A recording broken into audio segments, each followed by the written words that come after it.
IFS अधिकारी Indian forest service का सबसे बड़ा वन बीट अधिकारी का ओहदा होता है। उत्तराखंड वनों के मामले में समृद्ध प्रदेश है। एक रिपोर्ट के अनुसार राज्य के कुल क्षेत्रफल में 45.44% वनों की हिस्सेदारी है।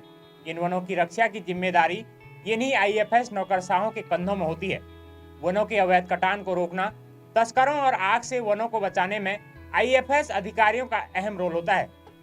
आज वन ही नहीं बल्कि अधिकतर विभागों में कई नौकरशाहों का एक ही लक्ष्य है, कैसे उनकी जेब मोटी हो और कैसे वह अपने विभाग का दोहन कर खूब बंदरबाट करें, साथ ही आय से कई गुना अधिक संपत्ति अर्जित कर रातों रात अमीर बन जाएं। आज हम एक ऐसे ही रिटायर्ड आईएफएस अधिकारी किशन चंद्र की कहानी आपको बताएंगे, कैसे उन्होंने उत्तराखंड के वन अधिकारी रहते हुए सफेदपोश मंत्रियों के साथ गठजोड़ कर अपने ही विभाग को खूब चूना लगाया, प्रदेश सरकार को राजस्व की जमकर चपत लगाई।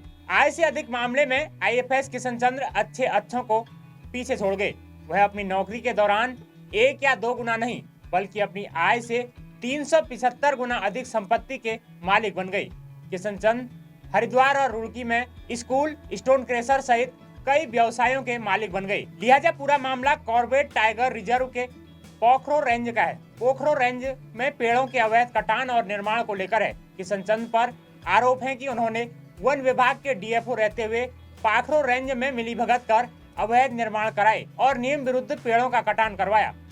इसके अलावा सरकारी धन और संपत्ति का भी भारी दुरुपयोग किया। पोखरो रेंज में टाइगर सफारी के लिए पेड़ों के अवैध कटान का मामला तब सामने आया जब राष्ट्रीय बाघ संरक्षण प्राधिकरण ने इस संबंध में मिली शिकायत की स्थलीय जांच की। साथ ही शिकायत को सही पाते हुए जिम्मेदार अधिकारियों के विरुद्ध कार्रवाई की बात हुई। मुख्यमंत्री पुष्कर सिंह धामी के आदेश पर वर्ष 2022 में विजिलेंस के हल्द्वानी सेक्टर में इस मामले में मुकदमा दर्ज किया गया। जांच के बाद विजिलेंस ने एक आरोपित रेंजर ब्रिज बिहारी शर्मा को गिरफ्तार किया और इसके बाद 24 दिसंबर 2022 को पूर्व डीएफओ किशन चंद्र को भी गिरफ्तार कर लिया गया।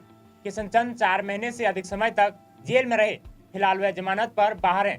पोखरो रेंज प्रकरण की अब तक कई सेंट्रल एजेंसियां जांच कर चुकी हैं।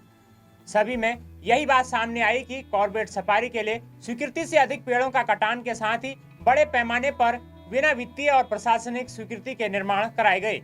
सुप्रीम कोर्ट की उच्चाधिकार प्राप्त समिति ने इस प्रकरण में तत्कालीन वन मंत्री हरक सिंह रावत की भूमिका पर भी प्रश्न उठाते हुए उन्हें भी जिम्मेदार ठहराया था। भारतीय वन सर्वेक्षण की सैटेलाइट जांच में पोखरो रेंज में 6000 से ज्यादा पेड़ों के कटान की बात सामने आई थी। मामले में वरिष्ठ आईएफएस अधिकारी सुशांत पटनायक सहित कई अन्य लोगों पर भी कार्रवाई की जा चुकी है। विजिलेंस ने 30 अगस्त 2023 को पूर्व वन मंत्री हरक सिंह रावत के परिवार से संबंधित देहरादून में एक शिक्षण संस्थान और एक पेट्रोल पंप पर भी छापा मारा था। हालांकि विजिलेंस के ढुलमुल रवैया अपनाने के आरोप लगने के चलते नैनीताल हाईकोर्ट के आदेश पर मामले में सीबीआई ने अक्टूबर 2023 में मुकदमा दर्ज किया। इसी क्रम में दिसंबर 2023 में ईडी ने भी इस पूरे प्रकरण में एंट्री ली। प्रवर्तन निदेशालय ईडी ने मनी लॉन्ड्रिंग मामले में फरवरी 2024 में जांच का दायरा बढ़ाते हुए कॉर्बेट सफारी प्रकरण के साथ ही तत्कालीन वन मंत्री हरक सिंह रावत से जुड़े जमीन खरीद प्रकरण को भी कवर किया। ईडी ने किशन चंद्र के साथ ही हरक सिंह रावत के 17 ठिकानों पर छापेमारी की थी। तब ईडी की देहरादून शाखा ने बड़ी कार्रवाई को अंजाम दिया था। ईडी ने दिसंबर 2023 में अटैच की गई रिटायर्ड आईएफएस अधिकारी किशन चंद्र की हरिद्वार रुड़की में स्थित 31.8 करोड़ रुपए की संपत्ति को जब्त कर लिया था।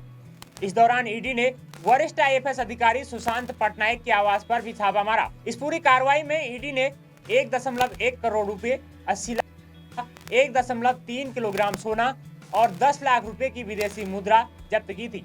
हरिद्वार और रुड़की में स्कूल और स्टोन क्रेशर दोनों संपत्ति का मालिकाना हक पूर्व डीएफओ किशन चंद्र और उनके परिवार के सदस्यों के नाम पर है।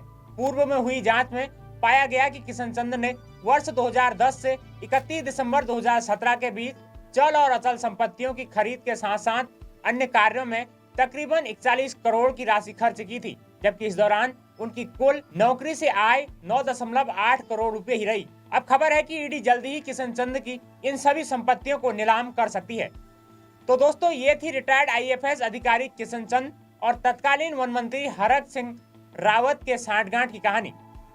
एक जिम्मेदार जनप्रतिनिधि और दूसरा नौकरशाह ने कैसे मिलकर वन विभाग को गर्त में डालने का काम किया। इसी तरह हम आपके लिए प्रदेश के उन तमाम भ्रष्ट लोगों की कहानी लेकर आते रहेंगे। तब तक के लिए जुड़े रहें हमारे चैनल न्यूज टुडे नेटवर्क के साथ। नमस्कार।